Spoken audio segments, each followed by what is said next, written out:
গুণমান গৃহশিক্ষকের অষ্টম শ্রেণীর নাবালিকা ছাত্রীকে ধর্ষণ, পলাতক গৃহশিক্ষক। অষ্টম শ্রেণীর এক নাবালিকা ছাত্রীকে একাধিকবার ধর্ষণ করার অভিযোগ উঠল প্রতিবেশী এক গৃহশিক্ষকের বিরুদ্ধে। ক্যানিং থানা এলাকায় এমন ঘটনা প্রকাশ্যে আসতেই ব্যাপক চাঞ্চল্য ছড়িয়ে পড়ে। ঘটনার বিষয়ে নাবালিকার পরিবারের লোকজন শনিবার রাতেই ক্যানিং থানায় অভিযোগ দায়ের করেছেন। রাতেই নাবালিকার শারীরিক পরীক্ষার জন্য ক্যানিং মহকুমা হাসপাতালে নিয়ে যাওয়া হয়। স্থানীয় সূত্রে জানা গিয়েছে, ক্যানিংয়ের একটি উচ্চ মাধ্যমিক হাই স্কুলে অষ্টম শ্রেণীর ওই ছাত্রী বাড়ির অদূরে গৃহশিক্ষক তরুণ মণ্ডলের কাছে টিউশন পড়ত।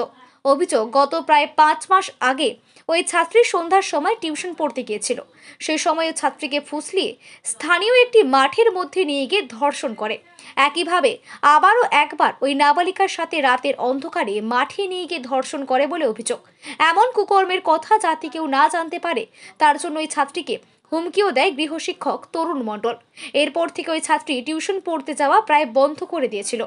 শনিবার সন্ধ্যায় পড়তে গিয়েছিল, সেই সময় গৃহশিক্ষক আবার ওই ছাত্রীকে রাতের অন্ধকারে ফাঁকা মাঠে ধর্ষণ করে। ঘটনার কথা জানতে পারে এলাকার লোকজন। তারা নাবালিকা ছাত্রী ও গৃহশিক্ষককে অসংলগ্ন অবস্থায় ধরে ফেলে। খবর দেয় পরিবারের সদস্যদের। ঘটনার খবর পেয়ে ওই নাবালিকাকে তার বাড়ির লোকজন উদ্ধার করে। রাতেই ক্যানিং থানায় লিখিত অভিযোগ দায়ের করেন গৃহশিক্ষকের বিরুদ্ধে। পুলিশ ওই নাবালিকার শারীরিক পরীক্ষার জন্য ক্যানিং মহকুমা হাসপাতালে নিয়ে যায়। পাশাপাশি অভিযোগের ভিত্তিতে ঘটনা তদন্ত শুরু করেছে। নির্যাতিতা নাবালিকা ও তার কাকার দাবি, একজন গৃহশিক্ষক হয়ে যেভাবে অমানসিক অত্যাচার করেছে তরুণ মণ্ডল, তাতে করে ওর যেন ফাঁসি হয়। কিন্তু গৃহশিক্ষক সবাইয়ের অলক্ষ্যে পালিয়ে গেল কি করে, তা নিয়ে উঠছে বড় প্রশ্ন। আমার ভাইজি প্রত্যেক দিনের টিভি শুনে পড়তে যায় সন্ধ্যে 6টা। কোন ক্লাসে পড়ে? 8-এ পড়ে। কোথায় যেত পড়তে? আমাদের বাড়ি ছাড়া 1 কিলোমিটার দূরে। কোন মাস্টারের কাছে? তরুণ মণ্ডল। তারপর হঠাৎ আমি কার্তিক মণ্ডলের দোকানে বসে আছি, এবার পাড়ার লোক চিল্লামিল্লি করে আসছে যে এই তরুণ মণ্ডল আমার ভাইজি নিয়ে অমুক জায়গা ধরা পড়েছে। গ্রামের লোক 200-250 মতো লোক এক জায়গা হয়ে ধরেছে। ওনার প্যান্ট-জামা সব খোলা, চটিপটি সব খোলা। ভাইজির? হ্যাঁ, ভাইজি না, তরুণ মণ্ডল। তরুণ মণ্ডল? হ্যাঁ, ভাইজির ধরে নিয়েছে গ্রামের লোক। এটা কবে হয়েছে?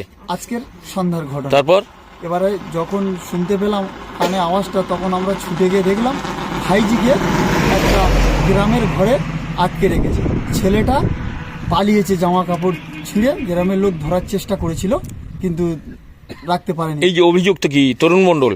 তরুণ মণ্ডল। এ কি বিবাহিত? হ্যাঁ, উনি বিবাহিত, একটা সন্তানের বাপ।